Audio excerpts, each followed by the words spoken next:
from a Google perspective, right? You're on the sales side. Where are your thoughts around how you're helping potential buyers of inventory value this newer version of what we used to know as television? Sure. So quick introduction to what I do at Google. I support the sell side. So I work with cable networks, broadcasters, and helping them on the journey from the convergence that's happening with linear and digital. We definitely have a perspective that eventually everything is going to go IP. It's going to take some time. With that said, the goals of our core clients are pretty consistent with what they've ever been. They want to maximize distribution, they want to connect with viewers, and they want to monetize their content. And that's exactly the way that we feel like we can help them. Now with advanced TV, some of those things change a little bit. So we talk about maximizing content distribution. We have Play, we have Android TV and similar channels like that, but we're investing a ton in cloud. So we made an acquisition in cloud of a company called Envato. Envato is a little bit more upstream than where we've normally played, but we can help with distribution of digital assets. This is a content editing software that they can quickly push out across the cloud to other clients. When it comes to connecting with viewers, this is really our core DNA and where we can really help the industry, we feel like. So think search, voice. We're talking about the assistant now as well. I'll give you a couple examples. So on search, just in the last couple of weeks, you might notice we're trying to help drive programming to linear TV for our clients. So something that we've launched is we can ingest the broadcast calendars now. So for The Walking Dead, for instance, if you Google it right now, you'll see upcoming schedule where you can tune in and where you can watch it. Another example as well is we're giving more control to programmers on where they drive users to what type of content. So let's use The Walking Dead again, and what you're going to see eventually roll out is if someone searches on that and lands on that page, we're giving more control to the programmer to choose where they want to drive that audience. So maybe they want to drive it deep into their CTV app, their mobile app, or go to their desktop site as well. So we're helping there.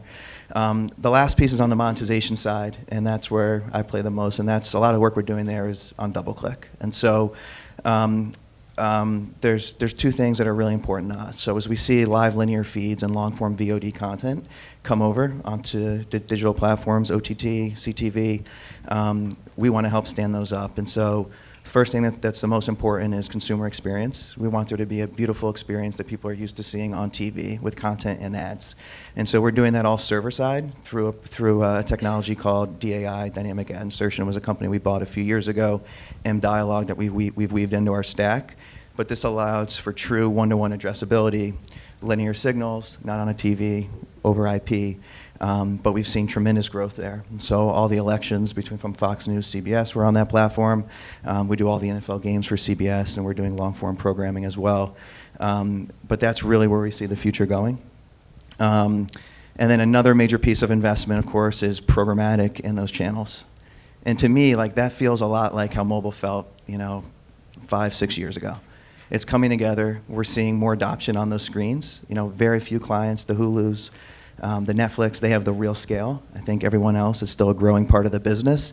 This year feels very foundational for how we're trying to help the industry. So we're getting the identifiers in place with the buy side. We're trying to understand targeting.